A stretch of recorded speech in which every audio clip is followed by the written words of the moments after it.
नमस्कार दोस्तों, आज के हमारे इस वीडियो में हम आपके लिए विजया एकादशी की पौराणिक कथा लेकर आए हैं। एक समय धर्मराज युधिष्ठिर बोले, हे जनार्दन, फागुन मास के कृष्ण पक्ष की एकादशी का क्या नाम है तथा उसकी क्या विधि है, कृपा करके आप मुझे बताइए।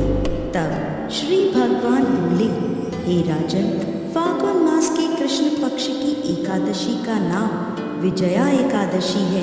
अपने नाम के अनुसार ये बहुत ही कल्याणकारी और विजय दिलाने वाली एकादशी है। इस एकादशी की महत्ता को संसार तक पहुंचाने के लिए स्वयं भगवान श्री राम ने भी इस एकादशी का व्रत और पूजन किया था। इसके बाद से विजय और मोक्ष के लिए सांसारी लोग इस एकादशी का व्रत करने लगे। यह सब व्रतों में उत्तम व्रत है।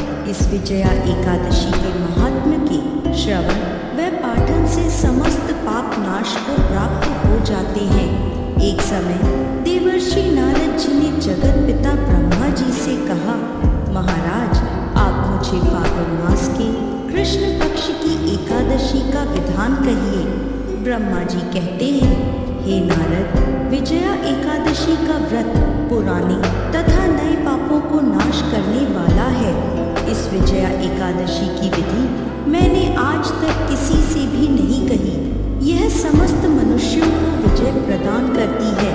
त्रेता युग में मर्यादा पुरुषोत्तम श्री राम को जब 14 वर्षों का वनवास हो गया, तब वे श्री लक्ष्मण तथा सीता जी सहित पंचवटी में निवास करने लगे। वहां पर दुष्ट रावण ने जब सीता जी का हरण किया, तब इस समाचार से श्री रामचंद्र जी तथा लक्ष्मण अत्यंत व्याकुल हुए और सीता जी की खोज में चल दिए। घूमते घूमते जब वो मरणासन जटायु के पास पहुँचे, तो जटायु उन्हें सीता जी का वृत्तांत सुनाकर स्वर्गलोक चला गया। कुछ आगे जाकर उनकी सुग्रीव से मित्रता हुई और बाली का वध किया। हनुमान जी ने लंका में जाकर सीता जी का पता लगाया और उनसे श्री रामचंद्र जी और सुग्रीव की मित्रता का वर्णन किया। वहां से लौटकर हनुमान जी ने भगवान राम के पास आकर सब समाचार कहे। तब श्री रामचंद्र जी ने वानर सेना सहित लंका की ओर प्रस्थान किया। जब वह समुद्र के किनारे पहुंचे, उस अगाध समुद्र को देखकर लक्ष्मण जी से कहा कि इस समुद्र को हम किस प्रकार से पार करेंगे। श्री लक्ष्मण जी ने कहा, हे पुरुषोत्तम, आप आदि पुरुष हैं, सब कुछ जानते हैं। यहाँ से आधा योजन दूरी पर कुमारी द्वीप में वक्लाभय नाम के मुनि रहते हैं। उन्होंने अनेक ब्रह्मा देखे हैं।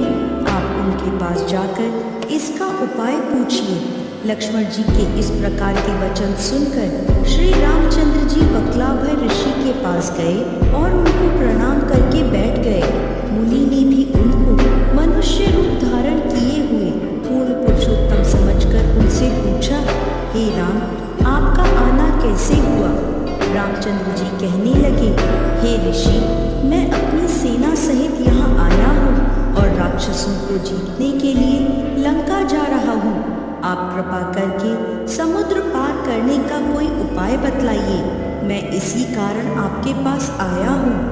वक्लाभय ऋषि बोले, हे राम, फागुन मास की कृष्ण पक्ष की एकादशी का उत्तम व्रत करने से निश्चय ही आपकी विजय होगी। साथ ही आप समुद्र भी अवश्य पार कर लेंगे। इस व्रत की विधि यह है कि दशमी के दिन स्वर्ण, चांदी, तांबा या मिट्टी का एक घड़ा बनाएं। उस घड़े